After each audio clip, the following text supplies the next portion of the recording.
Pour le coefficient de surtension, on va tout d'abord essayer d'observer l'expérience qui met en évidence donc le phénomène de surtension. Donc, essayez de voir cette expérience. Donc, on va mettre en évidence le phénomène de surtension. Donc, on a ici un générateur BF, donc branché aux bornes d'une bobine et d'un condensateur.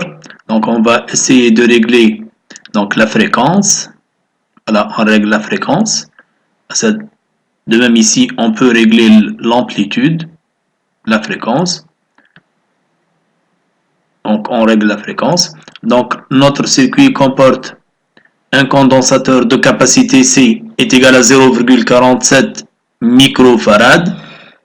Voilà, comme c'est indiqué. De même, ce condensateur est en série avec une bobine. La voilà. D'inductance L est égale à 0,2 Henry. Donc, on n'a pas branché un résistor, donc pour bien sûr avoir un coefficient de surtension important, comme vous le savez, donc le coefficient de surtension Q, c'est 1 sur grand R plus petit r, à racine de L sur C. Donc, on a essayé d'avoir ces valeurs pour que Q soit important. Maintenant, on va essayer d'augmenter la fréquence jusqu'à atteindre la fréquence à la résonance N0. Donc pour L égale à 0,2 Henry et C est égal à 0,47 microfarad, la fréquence N0, la fréquence à la résonance, et N0 est égal à 1 sur 2 pi à racine de LC est égal à 519 Hz. Maintenant, on va essayer d'atteindre cette fréquence à l'aide du bouton. Donc N0 est égal à 519, on va essayer d'atteindre 519. Voilà. Maintenant, on va utiliser le bouton fin. Donc pour régler, voilà, c'est à peu près 519. On va essayer de voir la tension aux bornes du générateur BF. Donc on a branché un voltmètre aux bornes du générateur BF.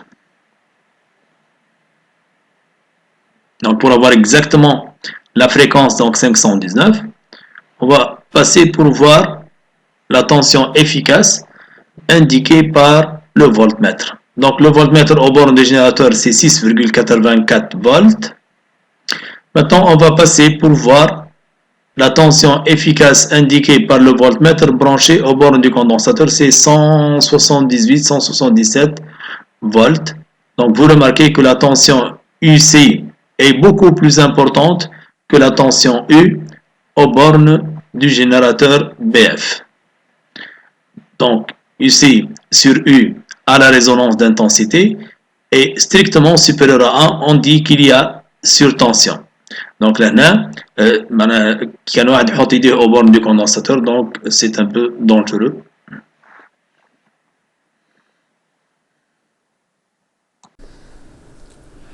Maintenant, on passe pour déterminer le coefficient de surtension. Donc le coefficient de surtension est noté Q. Q est égal à UC max sur U max lorsque oméga est égal à oméga 0. يعني أنا نعمل الكالكول نتاع الرابور نتاع UC max على U max لكن وقت اللي oméga est égal à oméga 0 c'est-à-dire à la résonance d'intensité. يعني أنا حتى ولو مش السيركوي نتاعي في الريزونانس d'intensité وطلب مني باش نعمل الكالكول ولا باش نشوف y a-t-il surtension, donc bien sûr j'essaie de déterminer le coefficient de surtension à la résonance d'intensité. Donc ce que comme vous voyez il est sans unité, UC max en volts ou U max en volts, donc il est sans unité. Donc le UC max lorsque oméga est égal à oméga 0, donc le UC max est égal à I max sur C oméga 0. Et comme on vient de voir, à la résonance d'intensité U max est égal à grand R plus petit r I max. Donc on passe. Donc ici je vais remplacer UC max et U max par leurs expressions. Donc Q est égal à I max sur C oméga 0 et U max égal à grand R plus petit r I max. Donc ici on aura simplification par I max. Donc j'ai I max ici et I max là, donc je vais simplifier. Donc il va rester 1 sur C oméga 0, facteur de grand R plus petit r. Voilà l'une, bien sûr, des expressions du coefficient de surtension. Avec oméga 0 est égal à 1 sur racine de LC. Donc on passe pour voir la suite. Je vais remplacer maintenant oméga 0 par son expression, c'est-à-dire 1 sur racine de LC. Donc je trouve C fois 1 sur racine de LC fois grand R plus petit r. Donc le racine de LC va passer au numérateur, donc racine de LC est بتطلع الفوق. Donc on a racine de LC sur, mais C je peux l'écrire à racine de C fois racine de C, donc fois grand R plus petit r. On peut de même racine de LC l'écrire racine de L fois racine de C.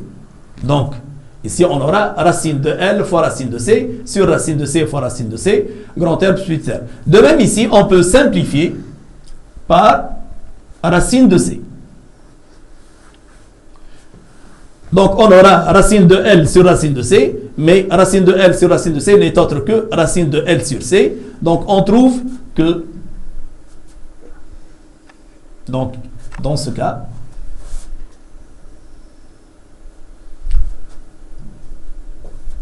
on trouve que le coefficient de surtension Q est égal à 1 sur le grand R plus petit r, racine de L sur C.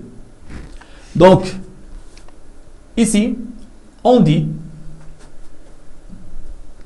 bien sûr, après avoir déterminé le coefficient de surtension, on dit que si Q, ce coefficient de surtension, donc il faut faire très attention, ce n'est pas une charge, Q est strictement supérieur à 1, on dit qu'il y a surtension.